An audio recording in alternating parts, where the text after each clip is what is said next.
اور مصری کی گلیاں ہیں، ریاض الجنہ کی بہاریں ہیں، صحابہ کی قطاریں ہیں، حضور بادہ فروش ہیں، صحابہ بادہ نوش ہیں، ساقی کی دھوم ہے، رندوں کا ہجوم ہے،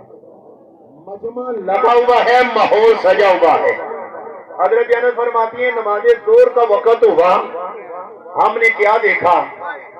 ایک یہودی آدمی کا بچہ، یہودی، ابھی اس نے کلمہ نہیں پڑھا، وہ مسجد نبی کے نا دروازے کے باہر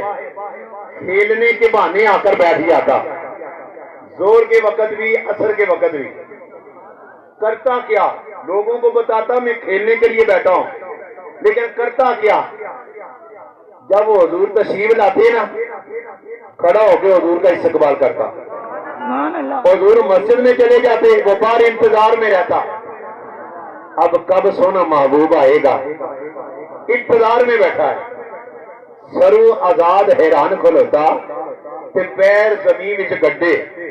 اونچا ہو راہ ویکھے مطلب یار کدھروں سر کٹے،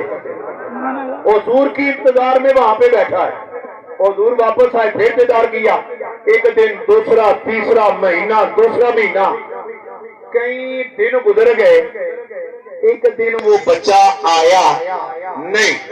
حضور اندر تشریف لے گئے، دوسرے دن، تیسرے دن حضور نے فرمایا ابو بکر ہے آقا حاضر ہوں، فرمایا آؤ نا یہودیوں کے محلے چلیں۔ آپ کو خدا جان کے آپ کو سمجھ بھی آ رہی ہے یا نہیں؟ بات بہت بڑی ہے، ابھی کلمہ نہیں پڑا، کیا فرمایا؟ فرمایا آؤ نا یہودیوں کے محلے چلے۔ تاجدار صداقت نے ہاتھ جوڑے، رحمت للعالمین آقا وہاں پہ ہمارا کیا کام؟ وہ تو سارا محلہ یہودیوں کا ہے۔ فرمایا محلہ یہودیوں کا ہے پر میرا ایک عاشق رہتا ہے ادھر۔ آج تیسرا دن ہے، وہ آیا نہیں دیدار کرنے کے لیے، تو ہم نے سوچا چلو وہ نہیں آیا ہم خود جا کر دیدار کروا دیں۔ حضور نے صحابہ کرام کو ساتھ لیا، اس یہودی کے گھر کی طرف چل پڑے،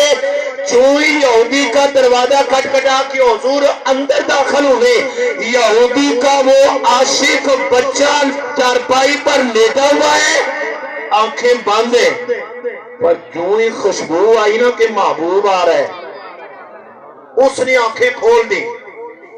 اگر پتھروں پہ پاؤں رکھیں تو پتھروں میں جان آ جائے، اور یہودی بچے کو نہیں پتا چلا ہوگا کہ میرا محبوب آ گیا ہے، اس نے تو آنکھیں کھولی، پر بیمار اتنا ہے اٹھ نہیں سکتا، بول نہیں سکتا، حضور اندر داخل ہوئے، جا کر بچے کا حال پوچھا، دیکھا بچے کے باپ کے ہاتھ میں تورات ہے، یہودی ہے۔ حضور نے جو بات کہی میرے آخری لفظ ہیں، حضور نے فرمایا یہودی تجھے اس رب کی قسم جس نے یہ کتاب حضرت موسیٰ کو دی، سچی سچی بتا، مجھے بھی دیکھ اور جو کچھ پڑھا ہے وہ بھی دیکھ۔ اور میں کتاب پڑھی ابھی تو نے رکھی بھی نہیں، تیرے ہاتھ میں ہے، کتاب پڑھتا بھی جا، محمد کو دیکھتا بھی جا، کوئی نشانی غلط تو نہیں۔ اب یہودی تھا، یہودیوں کا کام ہے بات کو چھپانا، اس نے کہا جناب میں نے تو آپ کا نام تک نہیں پڑھا، آپ کا تذکرہ کوئی نہیں، وہ آسمانی کتاب ابھی آپ چند سال پہلے آئے اور آپ یہ سمجھے کہ اس کتاب میں آپ کا تذکرہ، حضور نے فرمایا میں تجھے رب کی قسم دیتا سچ سچ بول۔ حضرت انس فرماتی ہیں وہ تو نہ بولا، پر نبی کا دیوانہ اٹھ کے چارپائی پہ بیٹھ گیا، بچہ تھا، ارے بچہ تھا، عمر کا تو کچا پر اس کے رسول کا بڑا پکا تھا، اٹھ کے بیٹھ کے چارپائی میں کہا مجھے رب محمد کی قسم میرے باپ نے جھوٹ بولا ہے، آقا اگر میں تورات کو پڑھتا نا تو روزانہ مسجد نبی کے دروازے پہ کیا لے جاتا، ادھر سے پڑھ کے جاتا، آنکھیں ایسی ہیں تو زور کے وقت جا کر دیکھتا، جیسے پڑھتا تھا ویسے ہی پاتا تھا۔ کہ مکھ چند بدر شاشانی ہے متھے چمکدی ناٹ نورانی ہے کالی سلفت اکھ مستانی ہے مخمور اکی ہن مت مریاں اس صورت نو میں جان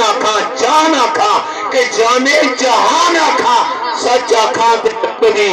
شان آکھاں جس شان تو شانہ بڑے بڑے حکیم لوگ آئے پر پہلے آتی ہیں پھر تذکرہ ہوتا ہے میرا نبی وہ جس کی شان ہے کہ آنے سے ہزاروں سال پہلے رب نے تذکرہ اعلان کر دیا آپ کا ذکر ہر زبان پہ کر دیا انبیاء کی زبانوں پر ذکر ان کی امتوں کی زبانوں پر ذکر آسمانی کتابوں میں ذکر کائنات کا پتہ پتہ میرے نبی کا ذکر ازل سے کر رہا ہے اب تک کرتا رہے گا اس موضوع پہ جتنی بات عرض کی جائے کم ہے میں نے اصول برکت کے لیے آج ایک دو باتیں آپ لوگوں کے سامنے عرض کرنے کا شرف حاصل کیا وقت کی مناسبت سے دعا کریں کہ اللہ تعالیٰ جو کچھ میں نے کہا اس پر مجھے اور آپ کو عمل کی توفیق عطا فرمائے ابھی انشاءاللہ دعا بھی ہوگی سلام بھی ہوگا اور اس کے بعد اختتام کے بعد